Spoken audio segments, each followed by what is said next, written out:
To the NDTV YouTube channel. I'm going to give you a small idea of some of the big stories we are tracking today. Remember, it's the United Nations General Assembly session taking place in New York right now. About a month back, Pakistan had placed the terrorist Hafiz Saeed into their custody on allegations of terror funding. Now, this was a man who was responsible also in a way for the 26/11 attacks as the head of the Jamaat-ud-Dawa. There are sanctions against him from the United Nations. This story has come to the fore again because Pakistan now has formally approached the United Nations Security Council and has said, please allow Hafiz Saeed, this global terrorist, to access the equivalent of $1,000, which lie in a bank account of his, for the basic financial requirements of his family. So let's look at the strange irony over here. At the time when Pakistan tries to get the high ground as far as terrorism is concerned, what is basically happening now is that the government of Pakistan is approaching the United Nations for a terrorist to get funds on his behalf to be released. Number one. Number two, it also indicates the close association between the Pakistan government and terrorists like Hafiz Saeed. And what is of great concern, certainly for India, is that the United Nations has actually allowed this to take place. So Hafiz Saeed, while he is still supposedly in custody in Pakistan for terror financing, is being allowed to access these funds. So that's one story that we are looking at very, very closely.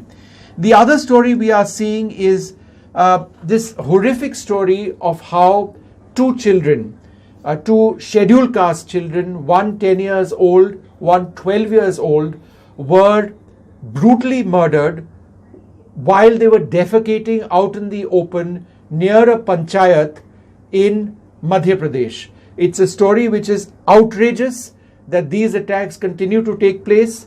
The crime of these children was that they were defecating out in the open, quite besides the rhetoric of India being defecation free. The point over here is really about the murder of these two innocent children.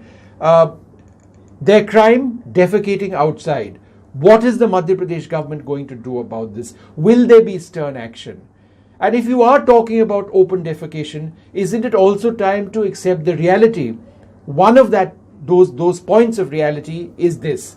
Yes, there has been outstanding progress as far as the provision of toilets is concerned. But to encourage people to actually use those toilets to ensure that there is enough water available, these are issues which perhaps have not been dealt with. So just the provision of a toilet alone doesn't remove open defecation. But let that alone not be the focus. The focus really is on the brutal murder of these two children, 10 years old and 12 years old, a boy and a girl. The other story I'm looking at as well today, actually these images, they are fairly startling images, and this is the Khanderi. The Khanderi is India's newest submarine. She's going to be commissioned into the Indian Navy on the 28th of this month by the Defense Minister Rajnath Singh.